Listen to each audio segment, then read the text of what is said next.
அஸ்ஸலாமு அலைக்கும். அன்பு சொந்தங்களுக்கு அஸ்ஸலாமு அலைக்கும் ரஹ்மத்துல்லாஹி தஆலா வ பரக்காத்துஹு. இன்றைக்கி என்ன சமைக்கலான்னு பார்க்கலாம் வாங்க. இன்றைக்கி நம்ம வந்து பூண்டும் வெங்காயமும் வச்சு 2 டிஷ்ஷு செய்ய போகிறோம். இது நல்லா யூஸ்ஃபுல்லாக இருக்கும். நம்ம அடிக்கடி தினைக்கும் இதை வந்து நம்ம யூஸ் பண்ணுற பொருள் தான். இதை வச்சு நம்ம ஈஸியாக எப்படி செஞ்சு வைக்கிறதுன்னு பார்க்கலாம். இப்போ இந்த பூண்டை வந்து ஈஸியாக உரிக்கலான்னா கொஞ்சம் சுடு தண்ணி நல்லா பொறுக்கிற அளவுக்கு வச்சு அதில் வந்து நம்ம ஊற்றிக்கலாம். உரிக்கிறதுக்கு ரொம்ப ஈஸியாக இருக்கும். நம்ம பூண்டு உரிக்கணும்னா வீடெல்லாம் குப்பையாகும், கையெல்லாம் வலிக்கும். இப்போ இந்த மாதிரி செஞ்சு பாருங்கள். ஒரு 5 நிமிஷம் அப்படியே விட்டுருங்க. நீங்கள் உரிக்கும்போது நல்லா ஈஸியாக படபடன்னு உரிக்க வந்துடும். இது ஒரு 10 நிமிஷத்துலேயே உரிச்சிடலாம். அந்த அளவுக்கு ரொம்ப ஈஸியாக இருக்கும். இது மாதிரி ஒரு தடவை செஞ்சு பாருங்கள். கொஞ்சம் நல்லா கை பொறுக்கிற சூடு இருந்தால் போதும். பாருங்கள், இதெல்லாம் நம்ம வந்து முழு பூண்டையே எடுக்கிறதுக்கே ரொம்ப சிரமமாக இருக்கும். அதே போல் வெங்காயத்துலேயும் நம்ம தண்ணி ஊற்றி ஊற வச்சிட்டோம்னா உரிக்கிறப்ப கண்ணி எரியாது, நல்லாயிருக்கும். சட்டுன்னு உரிச்சிடலாம். பாருங்கள், இப்போ வந்து இதை வச்சு என்ன பண்ணலாம் பார்க்கலாம் வாங்க. இப்போ வந்து கொஞ்சம் கடலெண்ணெய் ஊற்றிக்கலாம். அதோட கொஞ்சம் நெய்யும் ஊற்றிக்கலாம். நல்லா வாசமாக இருக்கும். இந்த பூண்டு வந்து எதுக்கு இப்படி ஃப்ரை பண்ண போகிறோன்னா, இது வந்து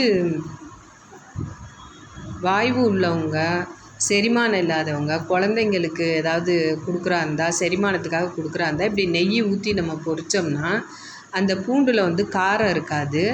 நல்லா சுடு சோத்தில் அந்த ஒரு பூண்டை எடுத்து வச்சு நல்லா பெனஞ்சு ஊட்டி விட்டுறலாம். சின்ன பசங்களுக்கு கூட கொடுக்கலாம். நம்மளும் சும்மா வெறுவாயில் கூட போட்டு சாப்பிட்டுக்கலாம். கொலஸ்ட்ரால் இருக்காது. கொலஸ்ட்ராலுக்காண்டி பூண்டு சாப்பிட்ணுன்னு நினைக்கிறவங்க இந்த மாதிரி மெத்தடில் நீங்கள் செஞ்சு வச்சுட்டு சாப்பிட்டு பாருங்கள். எடுத்து அப்படியே ஃப்ரிட்ஜில் ஸ்டோர் பண்ணிக்கிட்டால் போதும். தினைக்கும் 1ஓ 2ஓ எடுத்து நம்ம வந்து சாப்பிட்டோம்னா நம்ம உடம்புக்கு வந்து ரொம்ப ரொம்ப நல்லது. பூண்டு குழம்பும் வச்சுக்கலாம். இதில் பாருங்கள், இது வந்து நாட்டு பூண்டு. நம்ம தினைக்கும் உரிக்கிறதுக்கு ரொம்ப சிரமமாக இருக்கும்ல, அதனால் இந்த மெத்தடில் நீங்கள் உரித்து பாருங்கள். உரித்து இப்படி ஃப்ரை பண்ணி வச்சுக்கிட்டிங்கன்னா குழம்புல கூட 2 எடுத்து போட்டுக்கலாம். நீங்கள் எதுக்கு வேணாலும் நீங்கள் யூஸ் பண்ணிக்கலாம். இது ரொம்ப ஈஸியாக இருக்கும். நம்மளுக்கு டக்குன்னு அர்ஜென்ட்டுக்கு நம்மளுக்கு சமைக்கிறப்ப நம்ம எடுத்து யூஸ் பண்ணிக்கலாம். இது சும்மாவே சாப்பிட்றதுக்கு ரொம்ப நல்லாயிருக்கும். பாருங்கள், இது கொலஸ்ட்ராலுக்காண்டி இதை சாப்பிட்ணுன்னு நினைக்கிறவங்க இந்த மாதிரி ரெடி பண்ணி வச்சுக்கிட்டு தினைக்கும் 1 எடுத்து சாப்பிட்டுக்கலாம். நீங்கள் சுடுசோறு வச்சு அதில் போட்டு பெனஞ்சு சாப்பிட்டிங்கன்னா ரொம்ப நல்லாயிருக்கும். சின்ன பிள்ளைங்களுக்கும் இதை கொடுத்துக்கலாம். அதனால தான் நம்ம நெய் ஊற்றி நம்ம பொரிக்கிறோம். நம்ம வந்து கொலஸ்ட்ரால் உள்ளவங்க நெய் ஊற்றி புழங்கலாமான்னு இல்லை. இதில் எந்த எண்ணெயே குடிக்காது பாருங்கள். நல்லா ஃபில்ட்ரு பண்ணி எடுத்துடலாம். அந்த காட்டம் குறையணுன்றதுக்காண்டி தான் நம்ம இப்படி ஃப்ரை பண்ணுறோம். பாருங்கள் எப்படி இருக்குது பாருங்கள். இதை அப்படியே ஒரு கண்ணாடி பாட்டிலில் போட்டு ஆற வச்சு ஒரு கண்ணாடி பாட்டிலில் போட்டுட்டு ஃப்ரிட்ஜில் வச்சுக்கலாம். 1 நாள் 2 நாள்னால் வெளியே வச்சுக்கலாம். 1 மாதத்துக்கு வைக்கிறா இருந்தால் நம்ம ஃப்ரிட்ஜில் வச்சா தான் நல்லாயிருக்கும். இதே போல் ட்ரை பண்ணி பாருங்கள். ரொம்ப ஈஸியான ஒரு வேலை. அடுத்து நம்ம என்ன செய்ய போகிறோன்னா, வெங்காயத்தை வந்து நம்ம வந்து தாளித்து எடுத்து வச்சுக்க போகிறோம். இப்போ சட்னி நம்ம அரைக்கிறோம், எந்த சட்னியாக இருந்தாலும் தக்காளி சட்னி, புதினா சட்னி, தேங்காய் சட்னி அரைக்கிறோம். அதை திரும்ப தாளிக்கணுமேனு சிரமமாக இருக்கும். ஆனால் இந்த மாதிரி நீங்கள் ரெடி பண்ணி வச்சுக்கிட்டிங்கன்னா சட்னி அரைச்சிட்டு டக்குன்னு 1 ஸ்பூன் எடுத்து போட்டிங்கன்னா போதும். நம்ம ஃப்ரெஷ்ஷாக எப்படி நம்ம தாளிக்கிறோமோ அதே போல் தான் இருக்கும். நாங்கள் ட்ரை பண்ணி பார்த்துருக்கோம், ரொம்ப நல்லாயிருக்கு. அதே போல் கூட்டு செய்கிறோம், சாம்பார் ஏதாவது இந்த மாதிரி ஐட்டங்கள் செய்யும்போது திரும்ப சட்டி வச்சு தாளிக்கணும் அப்படின்றது இல்லை. குக்கரில் சமைக்கிறவங்க லாஸ்ட்டில் தாளித்து ஊற்றணும் அப்படின்னா இதில் 1 ஸ்பூன் எடுத்து போட்டுக்கிட்டால் போதும்.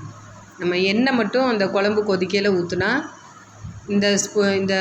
இது வந்து ட்ரையாக தான் வச்சுக்கணும். அப்போ தான் 1 மாதம் ஆனாலும் அப்படியே இருக்கும். இதில் எண்ணெய் வைக்கிறத விட ட்ரையாக வச்சுறது தான் நல்லது.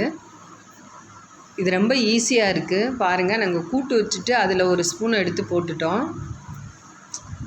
இந்த அளவுக்கு நல்லா மொறுன்னு பொரிச்சிட்டு பக்குவமாக எடுத்து வச்சோம்னா இது மாதிரி கொஞ்சம் உப்பு போட்டுக்கோங்க.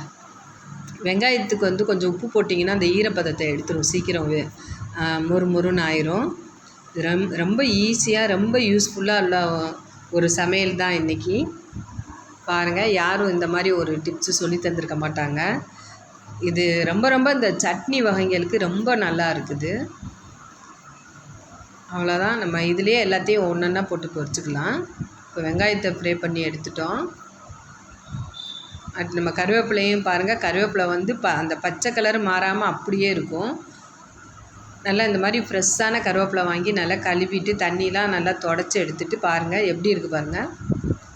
நம்ம இந்த இப்போ தாளித்தா எப்படி இருக்குமோ அதே போல் தான் இருக்கும். ரொம்ப ஈஸியாக இருக்கும். ஒரு அர்ஜெண்ட்டாக நம்ம சமைக்கிறோம் அப்படின்னா நம்ம தாளிச்சிட்ருக்கணும்னு இல்லை, டக்குன்னு ஒரு ஸ்பூன் எடுத்து போட்டோம்னா போதும். இதில் நீங்கள் வேணும்னா கடலைப்பருப்பு, உளுந்து இதெல்லாம் கூட போட்டு வச்சுக்கலாம். ஏன்னா பெரும்பாலும் அது போடாத சமையலும் இருக்குல்ல, அதனால இதை மட்டும் போட்டுக்கிறோம். ஏன்னா நம்ம மசாலாலேயே நம்ம எல்லாமே போட்டு அரைச்சிருப்போம், பெருங்காயம் எல்லாமே. அதனால் இது மட்டும் வரமிளகா, கடுகு, கருவேப்பிலை, வெங்காயம் இது மட்டும் இருந்தாலே போதும். ரொம்ப நல்லாயிருக்கும். நீங்கள் சட்னிலாம் அரைச்சிட்டு இதை எடுத்து ஒரு ஸ்பூன் போட்டிங்கன்னா போதும். ரொம்ப ஈஸியாக இருக்கும். சும்மா இருக்கிற நேரம் இந்த வெங்காயத்தை உரித்து சின்ன வெங்காயத்துலேயே செய்யலாம், இல்லை பெரிய வெங்காயத்துலேயும் செய்யலாம். நான் வந்து ரெண்டுலேயுமே செஞ்சு காமிச்சிருக்கோம். ரெண்டும் பிடிக்கிறவங்க ரெண்டும் போட்டு ஒன்றா ஃப்ரை பண்ணிக்கலாம். பாருங்கள் எப்படி இருக்குது பாருங்கள். இந்த அளவுக்கு செவக்க இருந்தால் தான் 1 மாதம் ஆனாலும் அப்படியே இருக்கும். அதில் கொஞ்சம் கூட அந்த ஒரு ஈரப்பதம் இருக்கக்கூடாது. இந்த அளவுக்கு மொறு மொறுன்னு இருக்கணும். அப்போ தான் கெட்டு போகாமல் இருக்கும். அது நம்ம கொஞ்சம் கல் உப்பும் அதுக்கு தான் போட்டிருக்கோம். பாருங்கள், இந்த மாதிரி ஒரு டப்பாவில் நம்ம ஸ்டோர் பண்ணி வச்சுக்கிட்டோம்னா எந்த குழம்பு வச்சாலும் கூட்டு வச்சாலும் இந்த மாதிரி தாளிக்கணும் அப்படின்றப்ப டக்குன்னு ஒரு ஸ்பூன் எடுத்து போட்டாலே போதும். கடுகு இதெல்லாம் உங்களுக்கு இன்னும் வேணும்னா அதிகமாக உங்களுக்கு தேவையான அளவு போட்டு இதே போல் செஞ்சுக்கலாம். ரொம்ப ஈஸியான வேலை.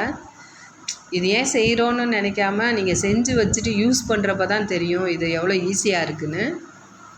பாருங்கள், அவ்வளோதான். ரொம்ப ஈஸி. பிடிச்சிருந்தா சப்ஸ்கிரைப் பண்ணுங்கள், லைக் பண்ணுங்கள், ஷேர் பண்ணுங்கள். புதுசாக பார்க்குறவங்க மறக்காமல் ஒரு சப்ஸ்கிரைப் பண்ணுங்கள். பெல் ஐக்கானை கிளிக் பண்ணுங்கள். அப்போ தான் நாங்கள் போடுற டிஷ் ஒவ்வொன்றும் உங்களுக்கு உடனே